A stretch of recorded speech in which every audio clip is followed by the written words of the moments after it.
Even though the Earth is covered with 71% water, only a small amount is considered safe to use in homes and as drinking water. Homes in cities and towns are usually connected to a water supply which requires water to be piped from a large river, lake, or dam. A better solution is to have the water supply more efficient by having water collected closer to where it is used.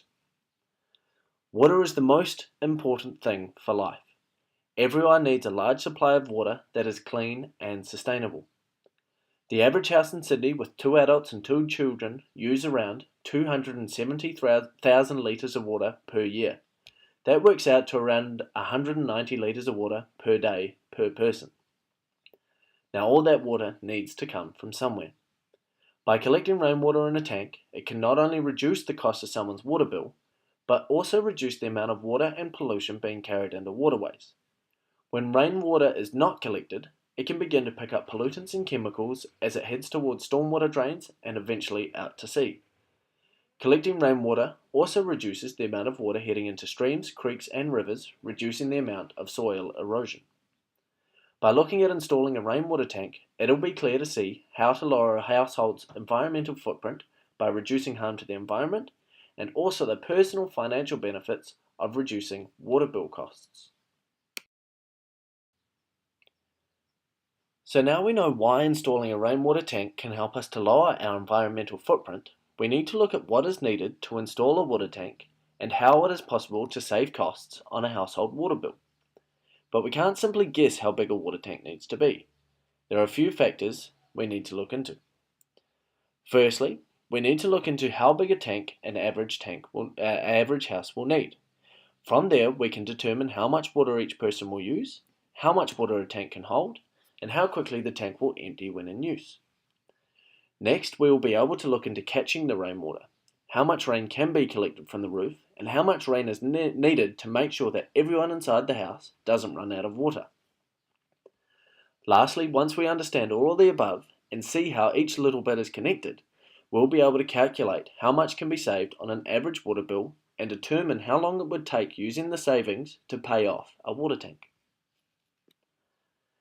To make things slightly easier, we need to consider a few averages to help us determine what tank is needed. Firstly, the house. We'll look at an average home that has 4 people living inside and has 240 square metre roof. Each person inside that house, on average, will end up using 190 litres of water per day. Secondly, rainfall. The average rainfall in Sydney is around 1,300 millimetres per year, but we will need to look at an average rainfall per month more closely down the track. As a general rule, for capturing rainfall, for every 1 millimetre of rain that falls on a 1 metre square of roof, 1 litre of water is collected. So on our 240 square metre roof, if 1 millimetre of rain falls, 240 litres of water will be collected. After collecting some averages of Sydney rainfall for each month, we can work out 3 key factors. Firstly, how much rain would be captured on the roof if it was 240 square metres. Take July for example, where there was 97.4 millimetres of rainfall. If there was 94 millimetres of rainfall and the roof was 240 square metres, the roof will capture 23,376 litres of water. We can now work out how much water will be used in that month. We know that each person will use 190 litres of water per day. Times that by 4 people, the house uses 760 litres of water per day. Again, using July as the example, there are 31 days in July, so in that month, the house will need a total of 23,560 litres of water.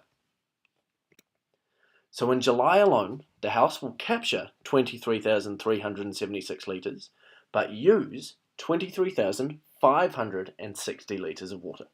That's 184 litres more than what could be captured on the roof.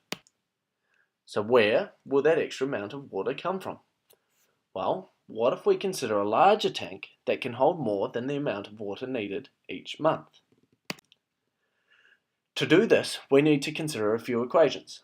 We will need to work out the amount of water captured on the roof for each month, the average usage of water for all 4 people over a month, and an estimated tank size. After knowing those key figures, we'll be able to calculate how much water remains in a tank after a month, after rain, and water use. So let's begin with a random tank size that we know will not hold enough water for everybody. Let's say 10,000 litres, a small one. Using those equations we looked at earlier, we can see that up until July, because the usage per month is less than the amount of water captured, the tank will remain full. However, after that, because the amount of water being used is greater than the amount being captured, the amount of water stored in the tank steadily declines. By September, there will not be enough water in the tank to supply to the house. So, let's consider what happens if the house got a larger tank. By increasing the tank size to say 25,000 litres, there would be enough water to sustain the house for the whole year, but only just. Looking at December, by the end of the year, there would be only 1,440 litres of water left. Yes, a minimum tank size of 25,000 litres would sustain the house, but it does not take into account any unknowns such as extra guests, less rainfall, or a larger than expected water use. That's why it is recommended to have a larger tank size than just what is needed. If, for example, the house installed a 30,000 litre tank, there would not only be enough water for the year, but also extra if needed. Now that we know the house will need a 30,000 litre tank, we can begin at looking at the financial savings of collecting rainwater by not having to pay a water bill and see how long it would take to pay off the tank.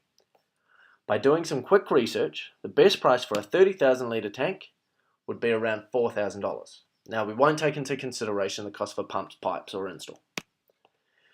In Sydney, the cost of water is $2.23 per 1,000 litres. On top of that, each house has to pay a meter charge of $28.51 per quarter. For our average house, if they use 277,400 litres in a year, it will cost $733.20 a year, just for water. If the tank was going to cost $4,000, then just saving the amount usually paid on a water bill, it would only take around 5.5 years to pay off. After that, the house will never have to pay a water bill again or rely on water coming from far away, hopefully. For what can be gained not only financially, but also knowing that the household's environmental footprint has been lowered considerably, makes the idea of installing a rainwater tank an extremely viable investment.